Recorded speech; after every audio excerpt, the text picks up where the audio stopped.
456 feet up, 418 feet down, 128 miles per hour. This right here, ladies and gentlemen, is Kingda Ka, the world's tallest roller coaster and the fastest in the United States. It is an absolutely monstrosity, towering over Six Flags Great Adventure in Jackson, New Jersey. The ride is built by Intamin and is one of two of its kind in the world, the other, of course, being Top Thrill Dragster at Cedar Point. And most people tell you that Top Thrill Dragster is the better ride, which to them, I agree with. But that being said, Kingda Ka is not a ride to shy away from. I think this is a fantastic roller coaster and better than most people are giving it credit for. It seems like with this ride, all people do is talk about the things it doesn't do well instead of the things it does do well. And we're going to talk about all of that in this video. But let's start with the basics. The ride opened in 2005 as part of a new area of Six Flags Great Adventure called the Golden Kingdom. From the parking lot, it looks like a parking lot roller coaster, but then from in the park, it looks like it's out in the middle of a grass field. It's an odd juxtaposition, but I know that this is one of the big reasons why people come to this park. Kingda Ka is a huge draw for people. And it's understandable why. You know, it may only be a 28-second ride experience, but when you're going straight up and straight down that high and that fast, it is a very cool sensation. So let's talk about that ride experience. The ride uses a hydraulic launch system, so the same as rides like Top Thrill Dragster,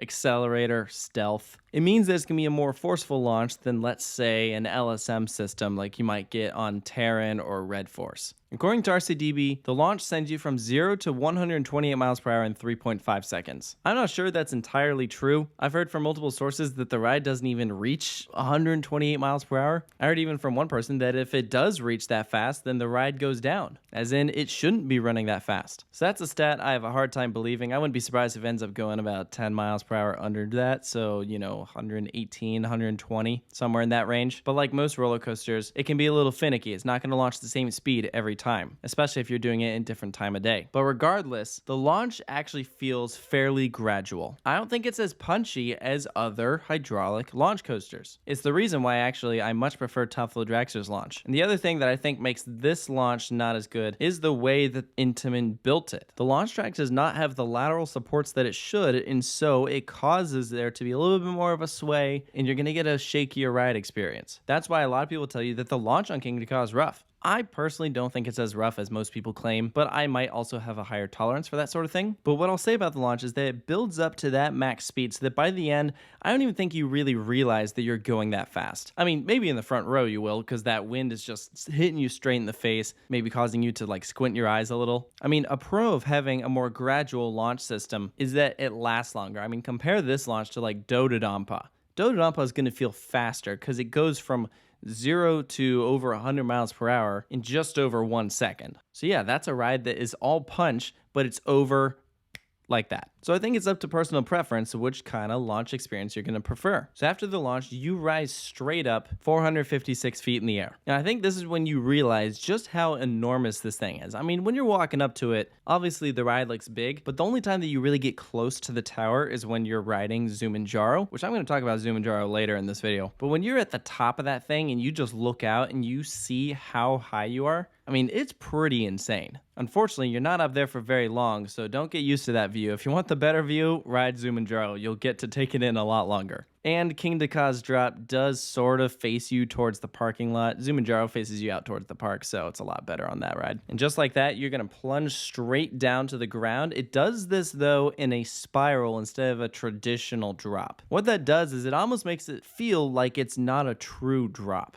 I think the other reason why this drop maybe isn't quite as cool as it could be, there is a trim up there at the top, so you slow right before you hit that spiral. Another big difference between this and Dragster. I know some people really like the spiral drop. I personally don't think it's as cool as if they just had a traditional drop. I think it'd feel a lot crazier, but it's just the style that they went for. But that also being said, you don't feel like you're dropping for that long because there has to be such a huge pullout for this ride because you are going so fast. And when you're at the bottom, you hit that one element that makes this ride very different than Top Thrill Dragster, and that is this airtime hill. But you know what's funny about this is I don't even think that you really feel it. I mean, some people will tell you, oh yeah, you get some really good airtime over Kingda Ka's airtime hill. Personally, I say no. I don't even think it's that noticeable, which is crazy because the airtime hill is actually like huge. It's 129 feet tall. That's a big hill. That thing's bigger than Jersey Devil for Pete's sake. But in comparison to the height that you just experienced, this feels like nothing. It probably also doesn't help that the second half of that hill is really just kind of used to slow the train down. And it has to do that because immediately after that hill, you are taking a very sharp turn back into the station. So most of that hill, you're just spending that time processing what just happened. So it's a very quick experience. Personally though, I think if you're an adrenaline junkie, it is something that you are going to love. It might not be your favorite roller coaster ever, but that's okay.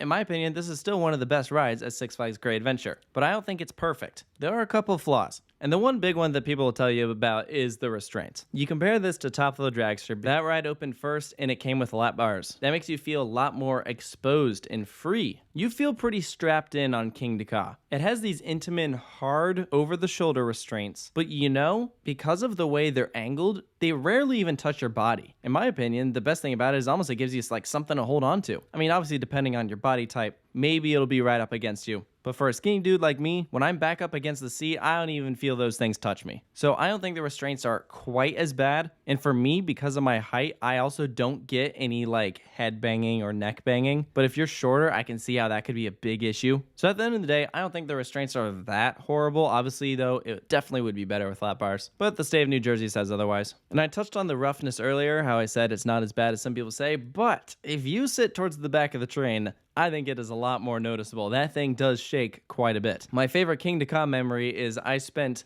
19 consecutive rides on this thing where I did not leave my seat because I was so determined to get a rollback on it. I was unsuccessful. But for a lot of those rides, I was sitting in the back and, you know, it was rough at first, but I think I just got so used to that thing. It didn't even bother me by the end of it. So yeah, 19 rides in a row on Kingda Ka. That's the most I've ever done. But this is definitely a front row ride. The front row though will get a longer line. So if that is something that you're hoping to do and you get to the park at open, I would say go straight for Kingda Ka. If it is operating, which I mean, you know, it does tend to go down quite a bit. Hop in that front row line. You'll be waiting a lot shorter amount of time than if you go later in the day. So for Kingda Ka's final score, I'm giving it a 9 out of 10. I think it's a very enjoyable roller coaster. It has its flaws, but I don't think it's so much that it detracts from all of the good things that it does. Or maybe I'm just an optimist. I think there are things that'll make it better, but overall, it's a very enjoyable attraction. Now, before I close things out, I do want to sidetrack. I know this is a Kingda Ka review, but I gotta mention, if you go to Great Adventure, be sure to ride Zumanjaro, the drop tower that's built into it, because